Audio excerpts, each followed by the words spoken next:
अस्सलाम वालेकुम नाज़रीन, welcome back to my YouTube channel. उम्मीद है कि सब दोस्त खैर व आफ़ियत से होंगे। आज हम बात करेंगे सिरप डाइजेक्स एमपी किस लिए इस्तेमाल किया जाता है, इसके फ़ायदे क्या हैं, इसके नुकसानात क्या हैं और इसका दुरुस्त तरीका इस्तेमाल क्या है। तो आज की इस वीडियो में हम मुकम्मल डिटेल से बात करेंगे। तो जिन दोस्तों ने मेरे यूट्यूब चैनल को सब्सक्राइब नहीं किया वो मेरे YouTube चैनल को सब्सक्राइब कर दें और बेल आइकन को प्रेस कर दें ताकि आपको मेरी वीडियो बर वक्त मिलती रहे।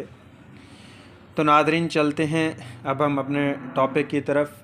सिरप डाइजेक्स एमपी, अगर इसके एक्टिव इंग्रेडिएंट की बात की जाए यानी इसकी साल्ट के नेम की बात की जाए तो इसके अंदर मौजूद होता है एल्युमिनियम हाइड्रोक्साइड जो कि 215 मिलीग्राम होता है, और उसके अलावा मैग्नीशियम हाइड्रोक्साइड इसके अंदर होता है, वो 80 ग्राम होता है, और सिमेथिकोन इसके अंदर मौजूद होता है, वो होता है 25 ग्राम होता है।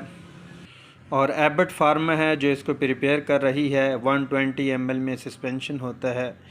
अगर हम इसकी प्राइस की बात करें तो 117 इसकी प्राइस है जो MRP है। पाकिस्तान में आपको हर फार्मेसी पे इजीली अवेलेबल है। आउट ऑफ कंट्री की बात की जाए, जो मैंने इसके एक्टिव इंग्रेडिएंट बताए हैं उनको आप मद्देनज़र रखते हुए इसको ले सकते हैं। बहुत ही ज़बरदस्त सिरप है। सीने के अंदर तेज़ाबियत हो, जलन हो, गैस्ट्रिक होती हो तो उसमें इसको इस्तेमाल करवाया जाता है।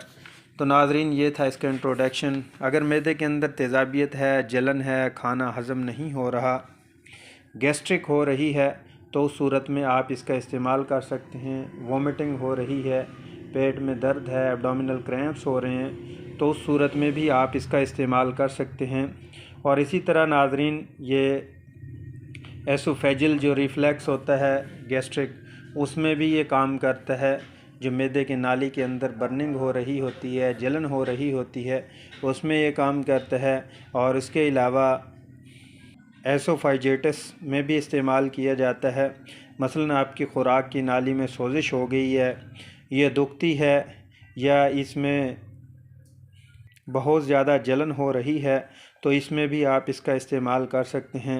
अगर आपका पेट फूला हुआ है या आपके पेट में गैस्ट्रिक बनती है और इसके अलावा गैस्ट्रिक ब्लॉकिंग हो रही है, ब्लॉकिंग की सूरत में, गैस्ट्रिक ब्लॉकिंग की सूरत में भी आप इसका इस्तेमाल कर सकते हैं।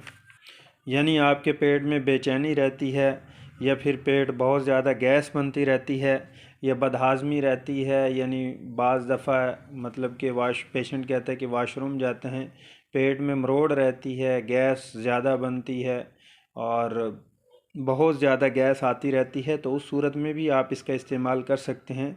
और उसके अलावा इरिटेबल बाउल सिंड्रोम एक डिज़ीज़ होती है, यानी आपके पेट में ज़्यादा गैस, बेचैनी और इसके अलावा उफारा रहता है, गैस्ट्रिक होती रहती है या आंतों में गैस्ट्रिक होती है तो उस सूरत में इंटेस्टाइनल गैस्ट्रिक के लिए भी आप इसका इस्तेमाल कर सकते हैं।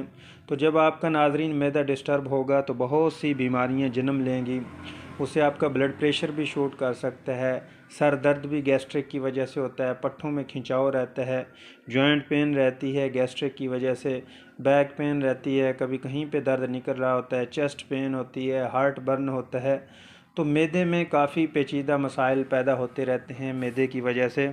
तो नाज़रीन जब तक हम फिर मैदे की मेडिसिन इस्तेमाल नहीं करेंगे, स्टमक के लिए कोई मेडिसिन नहीं इस्तेमाल करेंगे तो ये सारी बीमारियां जन्म लेंगी। जब ये जन्म लेंगी तो इसके अलावा फिर आपको कब्ज़ होना भी स्टार्ट हो जाएगी या सम टाइम आपको लूज़ मोशन लगेंगे या पेट में दर्द रहेगा। तो जिस तरह की ये काफ़ी सारी डिज़ीज़ हैं जो जन्म लेंगी, जिनके बारे में ज़िक्र कर चुका हूँ, बता चुका हूँ।